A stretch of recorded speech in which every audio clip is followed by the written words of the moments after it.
ಚುನಾವಣೆಗೆ ballot paper ಬಳಕೆ ವಿಚಾರಕ್ಕೆ ಸಂಬಂಧಪಟ್ಟಂತೆ ಇದು ಕರ್ನಾಟಕ ಸರ್ಕಾರದ ತೀರ್ಮಾನ ಅಂತ ಬೆಂಗಳೂರಿನಲ್ಲಿ ಡಿಸಿಎಂ ಡಿಕೆ ಶಿವಕುಮಾರ್ ಹೇಳಿಕೆ ಕೊಟ್ಟಿದ್ದಾರೆ.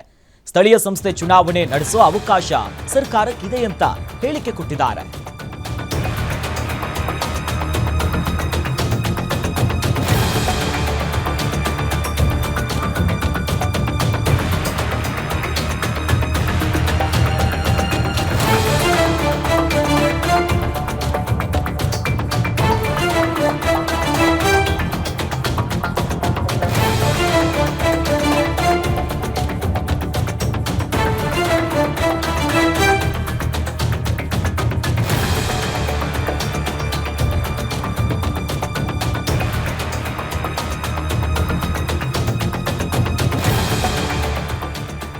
ಚುನಾವಣೆಗೆ ಬ್ಯಾಲೆಟ್ ಪೇಪರ್ ಬಳಕೆ ಮಾಡುವಂತ ವಿಚಾರಕ್ಕೆ ಸಂಬಂಧಪಟ್ಟಂತೆ ಬೆಂಗಳೂರಿನಲ್ಲಿ ಡಿಸಿಎಂ ಡಿಕೆ ಶಿವಕುಮಾರ್ ಹೇಳಿಕೆ ಕೊಟ್ಟಿದ್ದಾರೆ.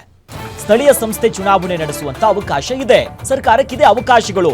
ಚುನಾವಣೆ ನಡೆಸುವಂತ ಅವಕಾಶ ಕಾನೂನಲ್ಲೇ ಇದೆ. ಬಿಜೆಪಿಯ ಅವಧಿಯಲ್ಲೇ ಮಾಡಿದಂತ ಕಾನೂನಲ್ಲೇ ಈ ಅವಕಾಶಗಳಿದೆ ಅಂತ ಈ ಬಗ್ಗೆ ಪ್ರತಿಕ್ರಿಯೆ ಕೊಟ್ಟಿದ್ದಾರೆ. ಕರ್ನಾಟಕ ಸರ್ಕಾರದ ಒಂದು ತೀರ್ಮಾನ. ಬಿಜೆಪಿಗೆ ಯಾಕೆ ಆತಂಕ? ಸ್ಥಳೀಯ ಸಂಸ್ಥೆ ಚುನಾವಣೆ ನಡೆಸಲು ಸರ್ಕಾರಕ್ಕೆ ಅವಕಾಶ ಇದೆ, ಕಾನೂನಲ್ಲೇ ಇದೆ. ಅವರೇ ಮಾಡಿದಂಥ ಕಾನೂನು ಇದೆ. ನಾನು ಕೊಡ್ತೀನಿ ನಿಮ್ಗೆ, ಅವ್ರು ಮಾಡಿದಂಥ ಕಾನೂನು, ಅವರ ಅವಧಿಯಲ್ಲೇ ಮಾಡಿದಂಥ ಕಾನೂನು. ಐದರ್ ಬ್ಯಾಲೆಟ್ ಆರ್ EVM ಅಂತ ಇದೆ. ಸೊ ನಾವು ಸ್ಥಳೀಯ ಸಂಸ್ಥೆಗಳ ಚುನಾವಣೆ ಸಂದರ್ಭದಲ್ಲಿ ನಾವು ಮಾಡಬೇಕು ಅಂತೇಳಿ ನಮ್ಮ ಸರ್ಕಾರ ತೀರ್ಮಾನ ಮಾಡಿದೆ. ನಿಮ್ಗೆ ಯಾಕೆ ಗಾಬರಿ? ಯಾಕೆ ನಿಮಗೆ ಅಂದರೆ ನಿಮಗೆಲ್ಲೋ ಕಳ್ಳನ ಮನಸ್ಸು ಉಳ್ಳುಳಿಗೆ ಅಂದಂಗೆ ಎಲ್ಲ ನೋಡ್ಕೊಳ್ತಾ ಇದ್ದೀರಾ. ನಾವು ಬೇರೆ ಎಲ್ಲ ಇನ್ವೆಸ್ಟಿಗೇಷನ್ ಮಾಡಿದ್ದೀವಿ, ಪಾರ್ಲಿಮೆಂಟ್ ಎಲೆಕ್ಷನ್ಸ್ ಎಲ್ಲ ಇನ್ವೆಸ್ಟಿಗೇಷನ್ ಮಾಡಿದ್ದೀವಿ.